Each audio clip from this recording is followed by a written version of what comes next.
Lena couldn't shake the urgency growing inside her. She needed to know what had happened. The first step, Harper's Cafe. If it still existed. A quick search on her phone revealed a surprise.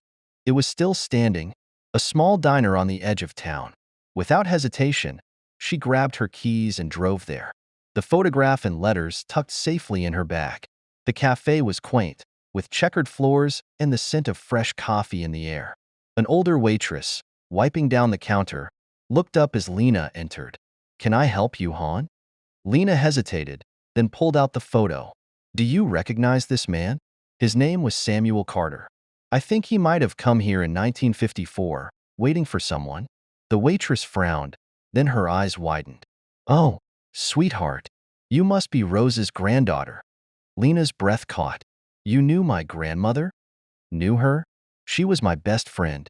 And that man, Samuel, he waited here for hours that day. But Rose never showed." Lena's heart sank. She never got his letter. She thought he forgot her. The woman sighed, shaking her head. She was heartbroken for years, but he never came back. Lena's grip tightened on the photo. "Do you know what happened to him?" The waitress hesitated.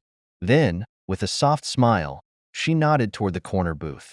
"See that man over there?" Lena turned. An elderly man sat alone, staring out the window, a cup of coffee in front of him. His hands were weathered, his hair silver, but his eyes. Lena knew. Her pulse pounded as she approached. "Mr. Carter?" The man turned, startled. "Yes?" She swallowed hard, then placed the photo on the table. "My grandmother was Rose Montgomery. She never got your letter. She never stopped waiting for you." Samuel stared at the picture, his hands trembling. "I waited for her," he whispered. "I never stopped loving her." Lena smiled, tears stinging her own eyes. "She never stopped loving you either." In that quiet cafe, decades of lost love finally found its way home. The end.